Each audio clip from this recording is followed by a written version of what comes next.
Hello, hello, hello, everyone. My name is Valerie Harris, and this is your Stepping Up and Stepping Out series that airs every Tuesday at 7 o'clock p.m.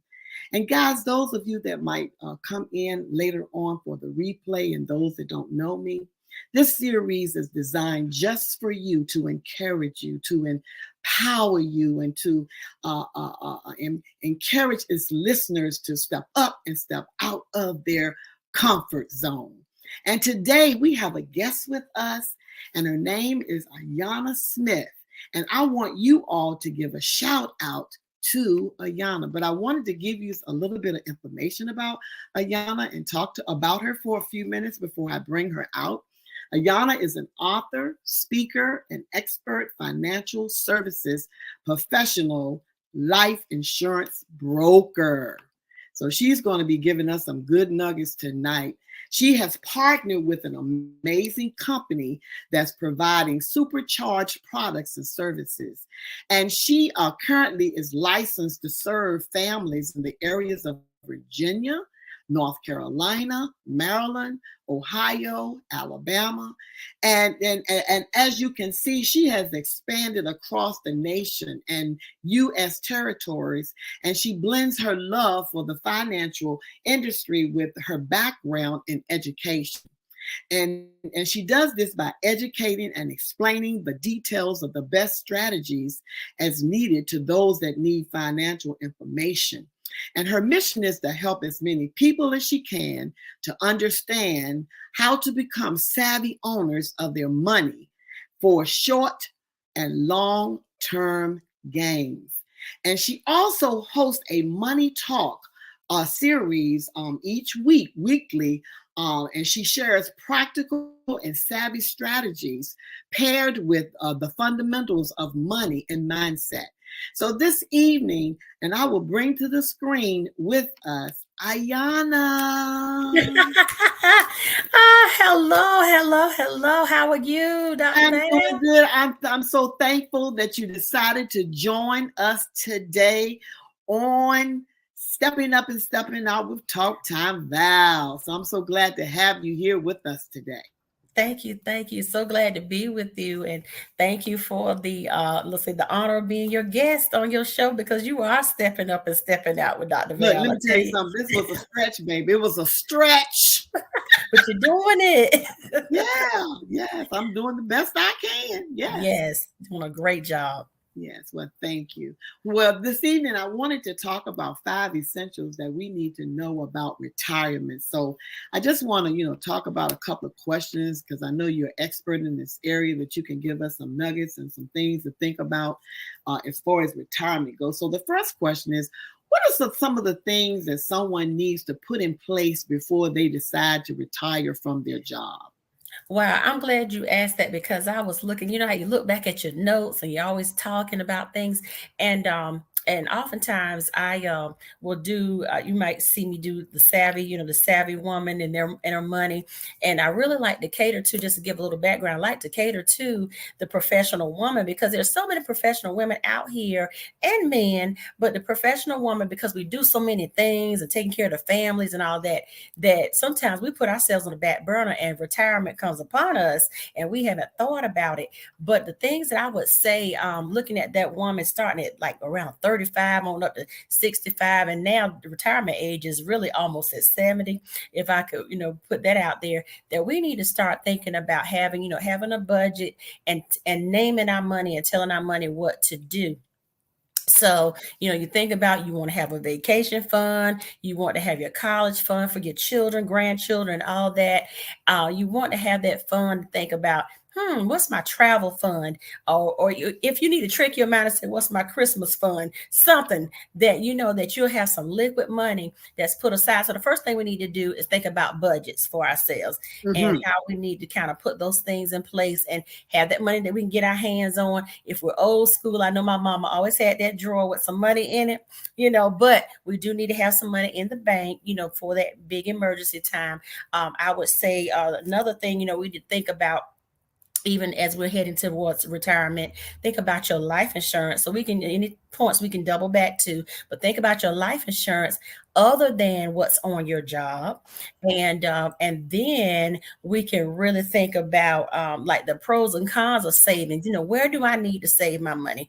You know, how much do I need to save in something that's long term that I may not be able to get my hands right on, and what do I need to save in something short term, what we say our liquid money that we can go to, like Big Mama that went to the drawer to pull out and get, you know, some money hands right on it. And then what type of retirement strategies do I need to have? Because see, here's the thing, the people who are maybe like the Gen Xers, we've been in job force for a good little while now. Yeah. Most of us about 20 plus years really coming on that, and maybe a little bit longer if you started working legally, you know, working at age 16, so to speak. Whatever is on the books under our Social Security numbers banks up for our Social Security, what we get when we come out. Now, I don't want to veer off, but it's like this. Oftentimes, sometimes, you know, women will stop working to have children, and they may not have had the back in the day the FMLA and the time off and the paid time off and all that. So you will lose years because you only get Social Security banked on the number of years you have on the books through the government. Absolutely. Right. So that's a little piece. And then the next thing I would think about, you know, are just, you know, thinking about, is it too early to start saving for myself? So those are things. It's really that savings piece. Where am I going to save my money? Do I have a working budget right now? And what do I have for long term? So those are the things that we need to think about leading up to retirement, because as I know, and Dr. Val would know, we've been in that educational piece. Yes. Or anybody in state retirement and things of that nature. Nobody tells us where to put anything. And when we talk to people about putting stuff, they come by the job and they say, here's the book. Remember that big, thick book that reminds you of a phone book? Pick something, put your money there. You don't really know what it means, small cap, large cap, no cap. You don't know what that means. And you hope for the best. You close your eyes and you hope for the best. And when you get your statements, you're looking at, oh my God, my money has gone out the window or it's gone up, but we don't know what it is because we're not versed in that area to know. So I hope I didn't give a too long-winded of an answer. No, you didn't. Because the thing of it is, when you were talking about the budget piece, that's the piece a lot of times people don't really do, you know, and they want to keep it in their head, but it's essential to write write it down. Yeah.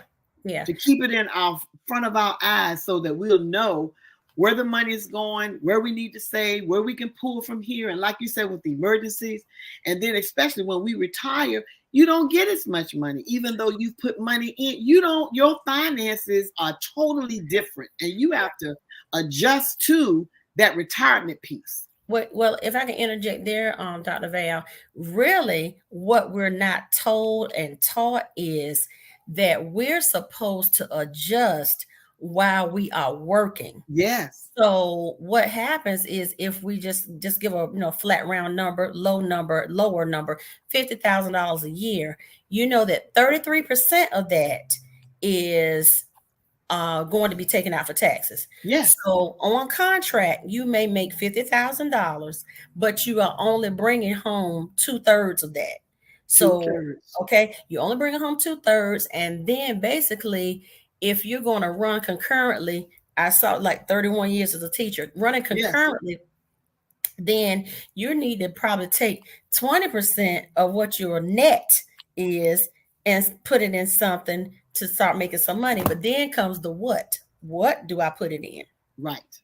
And is it going to make me enough money? And and I will say this, if it is going in your 401ks, 403bs, your 457s and things like that, though those numbers and letters only signify what your job title is, meaning this: 403b, service workers, teachers, the educators, the healthcare workers, they fall under 403b.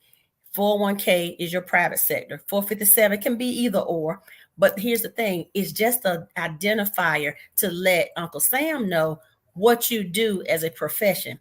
Yes. The money is in the same stock market because there's only one stock market. Yes. So when the stock market goes up, if you have it in the right type of fund, your money will go up.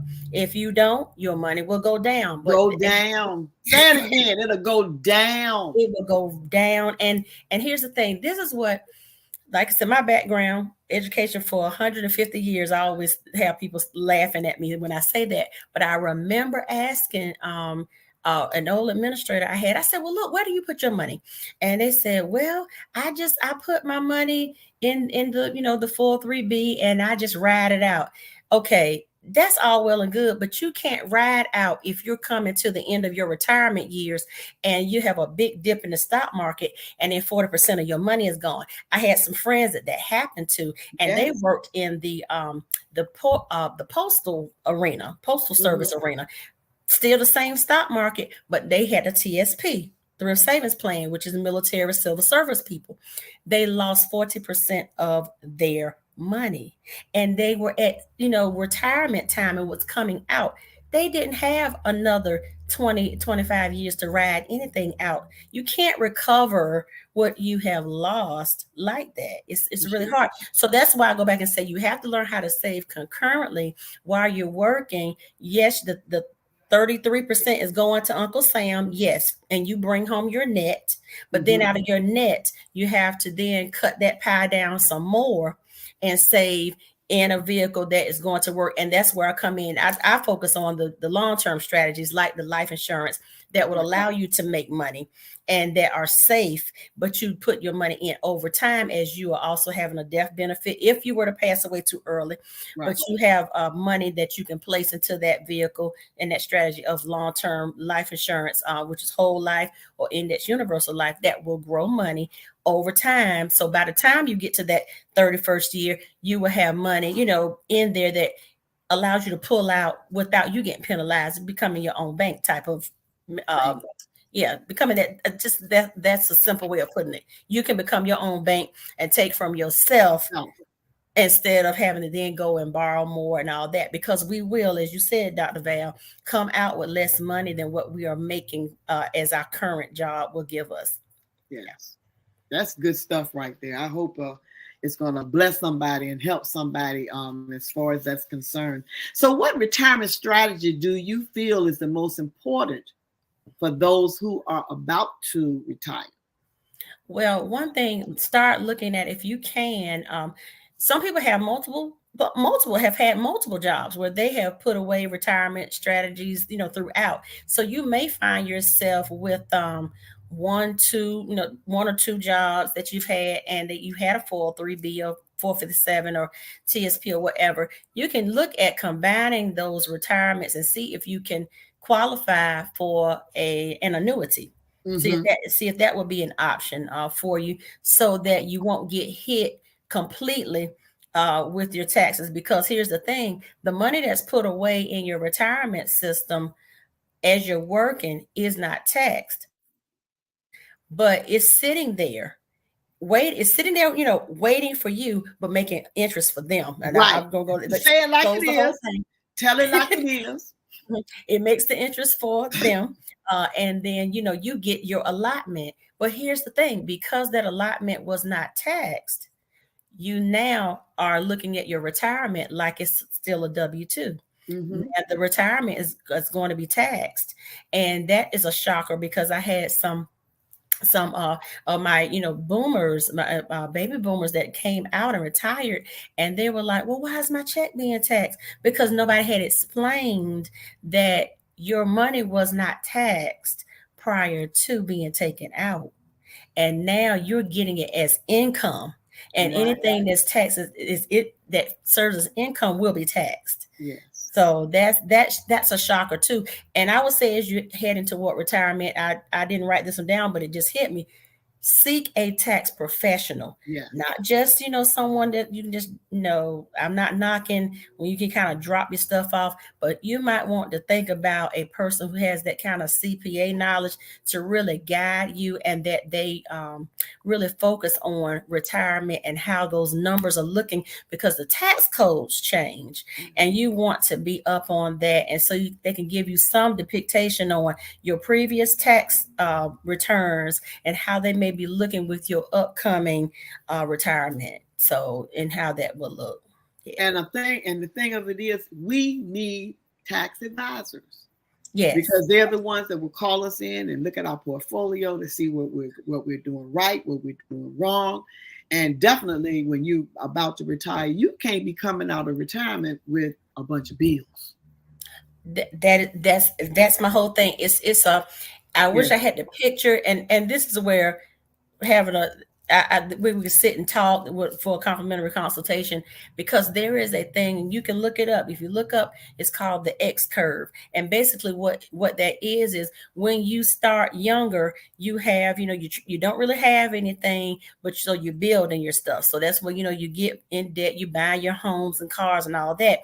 But then there's a point in time that as you continue to grow, we say, hypothetically, or we would like it to be in the flesh, our salaries are supposed to increase, but then we're supposed to be, as I said, saving at the same time and decreasing our debt, so that when we finish in our retirement years, we don't have car notes and house notes and things of that nature. So therefore, we wouldn't need as much to live on. That's the ideal thing. And so the X curve is supposed to, blend very, very fluidly, but oftentimes our X curves end up still, we're on the high end of owing instead of owning outright.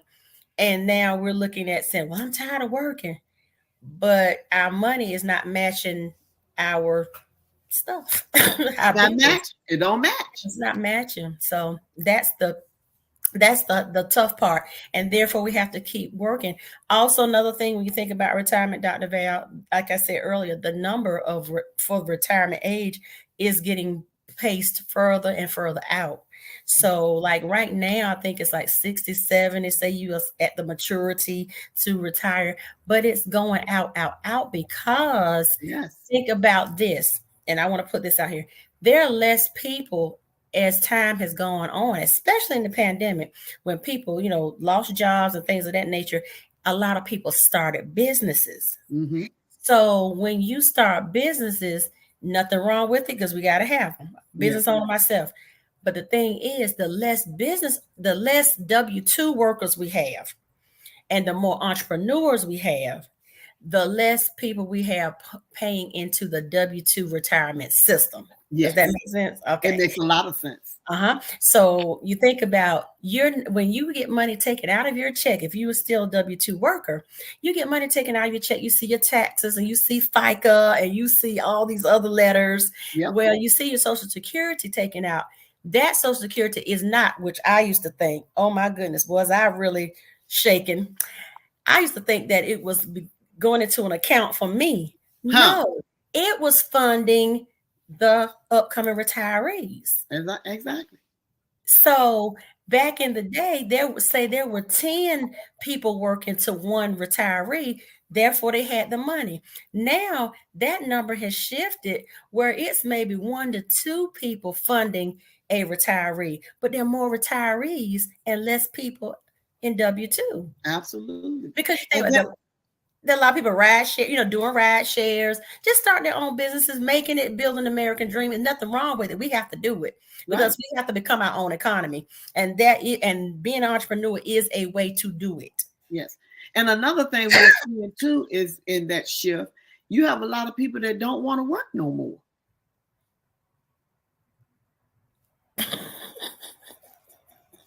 Well, Dr. Val, I know you're a woman of faith. Don't work, don't eat. Don't eat. That's how that thing. I mean, faith without works is dead. You have to work still, but even in that, find what you're passionate about, because it's work out here. You're the answer to somebody's question. Yes. You're the answer to somebody's need. You're the answer to somebody's problem. So that's your entrepreneurship. Yeah, that is. But we just can't sit and do anything. But you're right. It's getting kind of interesting out here where I see that restaurants and places can only provide walk-in service because there's nobody to serve the dining room. There are different things going on, which has been a big shift. But it is still room for us to work. So as the retiree, I will put this in. As a retiree, you may still feel good. think about trying to, as you're winding down from what you're doing and you have put your time in, think about the things that you do well. For example, if you are, an educator, if you are, say, minister, whatever you do well, you still work with children or what have you, figure out a way to go on the consulting side and be paid for your intellectual property. I mean, figure out how to, whatever you bake cakes, figure out how to do something that is still going to fulfill you and help you to make money, because what fulfills you will pay you. Absolutely. I love this. This is good information that we need to know. So how do you go about choosing the best living benefits and long-term care options for qualified individuals? Because a lot of times that's been a problem with people as they get older, they own property, they get sick, and then it sucks out everything that they have because they did not take the property out of their name in time. So they'll either lose it or it's a whole lot of costs, and all of what they get goes to living. Correct. Well, the thing is to start early. So if they're, if the listeners are saying, well, I'm at an older age now and the insurances will be higher for me, which they will. I would say as a licensed professional, after age 50, the insurance does go up. It really does.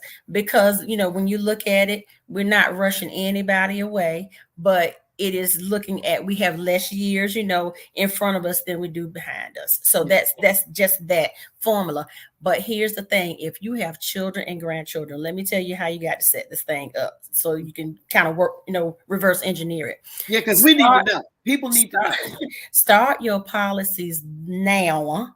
And I'm not talking about, $2, $3. No, put some money into it, and that money by default will compound. It just will, because it's sitting there.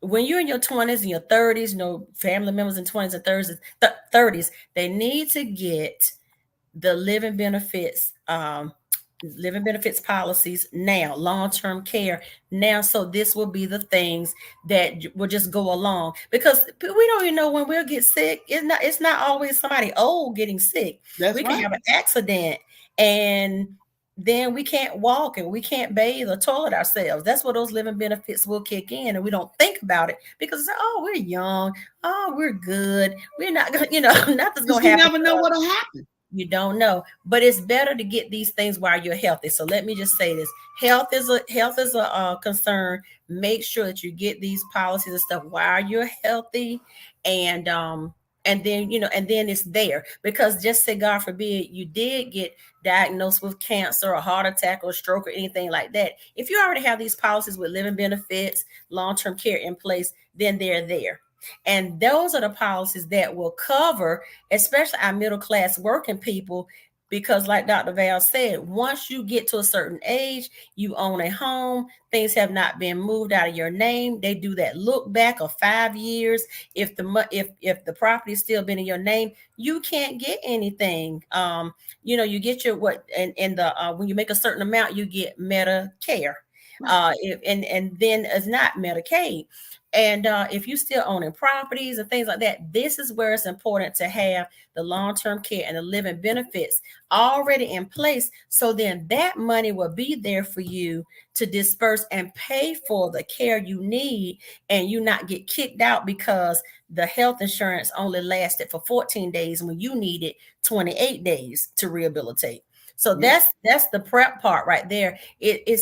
It's like, if we have the things that we sometimes don't think we need in place, we can still have our properties and it not even be touched, because we had our living benefits and our long-term care policies in order when we were younger, and now the money is there for us if we need it. Yes, that's good. That's good. That's something powerful that younger people need to really look at and take care of that, and have that on their vision board, or something that they need to make sure they stay in tune with the things that they need to do, so that if something like that happens, they'll know exactly what to do. Yeah. It's basically like you said, a vision board. I will have my financial and my health goals intact. I'll have life insurance outside of, and like I said, it's different types, and everybody's situation is different and specific. But there are different types of insurances that will cover you and protect you, but you have to know what you have. And oftentimes things on our jobs will not cut it because they're not equipped. It's not that type of vehicle or strategy that will cover you like you can get coverage for yourself on yourself personally, you making the contract between you and the insurance company, not between the job and you. It's not going to work. Absolutely. That's group. That's a group insurance. Most time, that's where they position that, and we don't understand it because I didn't understand it. So I'm not fussing at. None of us understood it because we were not taught that information. And when I learned, I said, "Is this? Oh, wow!" Yes. Yeah. So how would an entrepreneur go about making and saving money, not only in a tax-free manner, but infinitely? There again, we can do it a few ways. Of course, building your portfolio to, of course, include your short-term things. Have your savings, yes, but ultimately, for a business owner, it would be great to when you make enough revenue to then go back and set yourself up on payroll. So that you are getting a certain amount allocated, and then for tax purposes, everything is being taken care of. So you set yourself up as if you were an employee to your business, so that appropriate taxes are taken out and that you'll be able to take out money to allocate for your retirement strategies and all of that. So, and then the infinite part, we look at what I like to talk about, the term, the infinite banking. There again, that's through the vehicle of life insurance, and it's a whole life strategy that you're able to put your money in and become a bank unto yourself. So those are the things that really would help an entrepreneur. If you fully have to look at yourself and end up treating yourself like, your business is a corporation and you are the employee, so that you can transition your mind back to, I used to get a check that took things out. Now I do that now for myself, but I know ultimately I am the business. Yes, I love it. Well, I want to thank you for coming out here to explain these the things that people need to know when they're really way before they retire. These are things that need to be in the back of your mind. The planning piece needs to be there. It needs to be written so that you can keep a conscious mind of those things, because no one never knows when you'll get sick and you need to put something in place. And if you haven't did any planning or anything of that nature, it can break you, where you will come out having nothing. You know what I mean? And that has happened to so many people, that something like that came up and it just drained everything that they had, because we just don't know. So prayerfully, we have to be in prayer to know that God has us. He is our provider, but we still have to have a sense enough to go and do some of the things to protect ourselves, protect our families, our spouses, our wives. So there are things that we do need to put in place. Yeah. Absolutely. Yeah. Well, Dr. Val, I'd love to talk and share what I do know with anyone in your listening audience. Connect with me. You see my website flowing at the bottom of the screen. www. Tell them how they can get in contact with you. And I'm going to put it in the chat as well. Yes, ma'am. www.askayanna and that .com, and that will connect you to my calendar, to all social media outlets and all of that. And if all else fails, you just can't figure it out, connect with Dr. Val, because she can find me. I can find her, y'all. If y'all can't find her, I will get in touch so that you can, contact her and meet with her. Yeah. So thank you so much, darling. It was wonderful having you out here. Thank you again for having me. I appreciate you. I love you, girl. Thank you. Love you too. All right. See you in a few. Well, guys, that's all we have tonight. Talk Time Val is about to sign out. But before I sign out, guys, I will be doing a free webinar on Friday, the 30th at 12 o'clock. So make sure you sign up for the free webinar that I'm going to have. It's going to be a lot of fun, a lot of information given out to you. And guys, I'm about to sign out, but I tell you all every week, go and subscribe to my YouTube channel. And guys, I'm learning how to set that YouTube channel up, but go out there and subscribe to my YouTube channel. You all know how to get in contact with me on my website if you want to set up a meet and greet on Instagram, on LinkedIn, and I will be glad to talk to you if you need to know anything about unlocking your hidden potential or anything that you are struggling with. You know you can get in touch with Talk Time Val. So it was great being out here with you, and I will be talking to you a little bit later. And give a shout out to Ayana because she gave us a lot of gold nuggets tonight. So make sure you give a shout out to her, thanking her for coming up here and being with us on the show this evening. I will be talking to you all a little bit later.